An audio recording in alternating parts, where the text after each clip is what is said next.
What is success? Most people tie it to a certain status, monetary value, social standing, or some other metric, but the reality is success is very, very vague. So today we're going to explore what success actually means and what it means to you, most importantly. Hello, welcome to Pages of Pizza, the channel where I try to help creative people stay creative without burning out. So, as I was saying, success is very, very vague. When people think about success, it's often one of those things that I mentioned earlier. Monetary value, social standing, some kind of status in a community or society at large. But that's not really true. Usually what happens when people reach one of those three metrics, they still feel like they haven't succeeded. They have a lot of imposter syndrome. And part of that is okay. But at the same time, why's my band-aid full? I had a paper cut. At the same time, it's probably because those people who reached one of those three things didn't define what success actually meant to them before they reached those goals. I was actually writing down my notes on a sticky note. This channel is intended to be unscripted, but I still like to have notes just so I'm not talking like blah blah blah blah blah blah. And I started actually writing down how to approach goals, and that's not what success is. Success isn't an end goal. Success isn't an end goal. It's a philosophy. What success means to you will be drastically different from your friends, family, even like the people close to you, even like people doing the exact same thing as you, literally the exact same thing, will have completely different views of success. So today, let's break down what success could look like for you, and I'll help guide your thoughts. So to do that, I'm going to go over my personal views of success for myself and my creative work, because there's different philosophies. Like when I was trying to be a teacher, we had to make an educational philosophy as one of our assignments. And honestly, that philosophy has found its way into other parts of my life, which is kind of true of most philosophies when you think about it, but let's not get too off track. So my definition of success for myself is being able to live independently, being able to provide for myself, being able to take care of others, being generally healthy for most of the year. Because let's face it, I personally get sick like 2 or 3 times a year, guaranteed, no matter what. Based on those metrics alone that I just stated for myself, I was successful. It is currently 2026. I was successful 10 years ago when I was living on my own. Even though I wasn't technically providing for myself, I was still in school.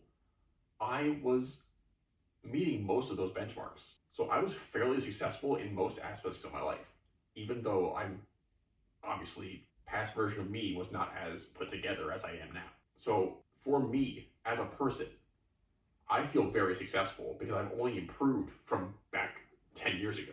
Now for my future self, like I mentioned being able to provide for others. I want to be able to do that consistently, reliably, because right now I'm really only able to take care of myself and occasionally help others. Like really just family, like things that don't cost anything, really. Like if someone needs help, I'm able to help them. But if they need like some kind of like financial support, I'm not able to do that yet. But that's something that I want to be able to do in the future. Another way that I find success for myself in the future is like being able to help people out physically. That sounds interesting. What I mean by that is that if someone needs help like moving things or lifting heavy objects or doing any kind of manual labor, I will be able to do that. Actually, this past month, I was at my parents' house for the holidays and it snowed. So I went outside with my sister and my dad and we shoveled the driveway. And I realized then that I was actually, not only was I really healthy, because I was able to do the work without like really stopping. I went inside once because it got cold, but I came back out like 2 minutes later. Frostbite is bad. Don't get frostbite. But my dad is getting older, so he had to stop every so often. And my sister mentioned afterwards that she had hurt her back while she was shoveling. But I found that didn't happen for me. I don't know what I did differently, but I think it was just because I don't know. I was able to do the manual labor without experiencing any kind of pain or strain, really. Like I said, I had to go inside because I run cold. My hands turn purple as soon as I go outside in the snow. But yeah, so I'm able to do that now, even though it's a future. I don't want to say goal.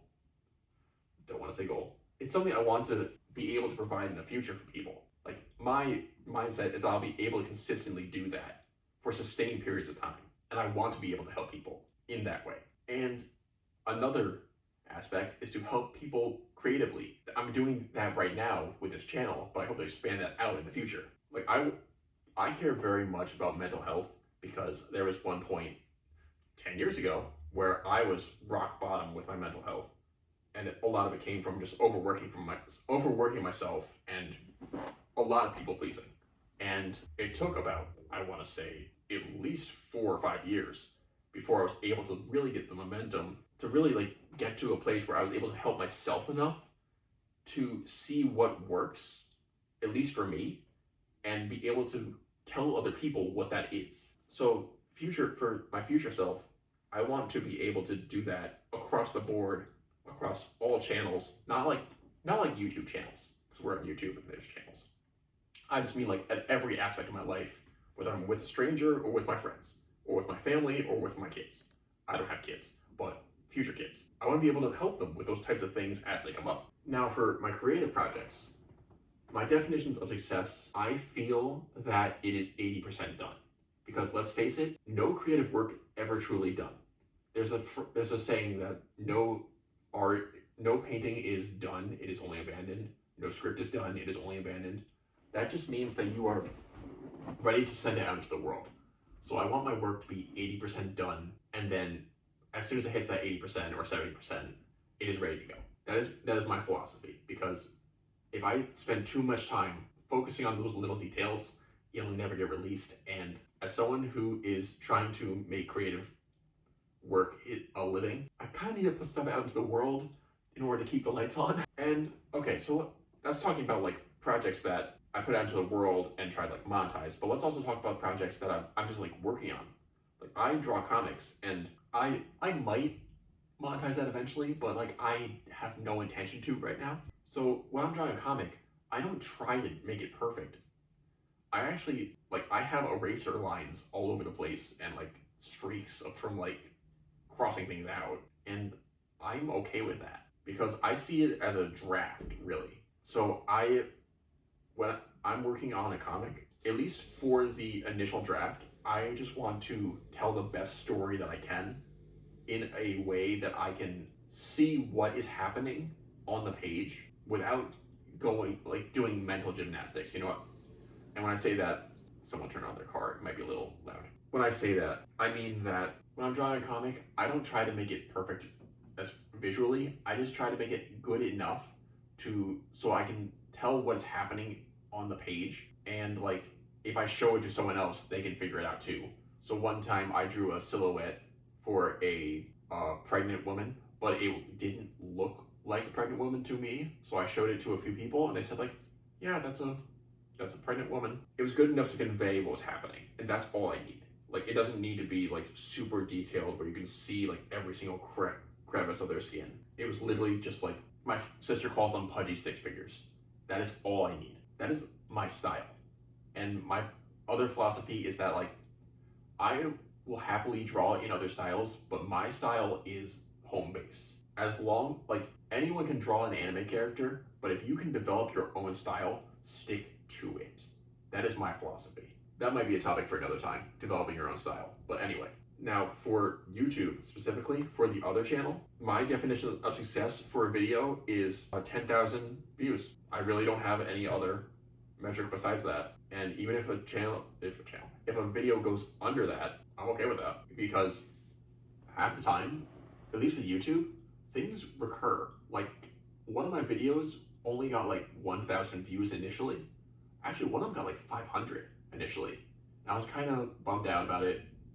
But then like 3 months later, not even, it shot up to 20,000. And then another one, I posted a video at the beginning of 2025 that went up to 20,000 almost immediately. And then another one went from 2,000 to 50,000, and it's one of the top 3 videos on my channel right now. Yeah, so I'm not really 10,000 views is kind of like, I don't even know if I measure it as successful then. I kind of measure a successful video as a video that is published, because let's be honest, a lot of people create stuff and just never put it out into the world, whether it's on YouTube, on like Tumblr. Do people still use Tumblr? What's the other site that people, DeviantArt? Is that how you pronounce it? Do people still use that? I genuinely don't know. I'm out of the loop, guys. At any rate, people need to put things out into the world, or at least have it ready to go. Like, there's plenty of work that you want to keep private, and that's okay. But finish it. I really think that done is better than perfect. I actually have a reminder on my phone that goes off like every couple days randomly that just says done is better than perfect. Finish it. So for every creative project I want to do, I intend to just finish it. It might not be perfect. It might not come out the way I want. Audience appeal may fluctuate. It may be perfect one day to them and then maybe not perfect the next. But it's out. It's part of my library. It is part of my creative resume. I'm able to say I made this, and I can show it to people if I want to. So those are a couple of things that I view as success. So based on everything I've said, what do you see as success for yourself? Whether it's creative projects, whether it's work, whether it's family related, whether it's or if it's like just for you. What do you see as success? Let me know in the comments. Like and subscribe if this was helpful for you guys, and I will see you guys in the next one.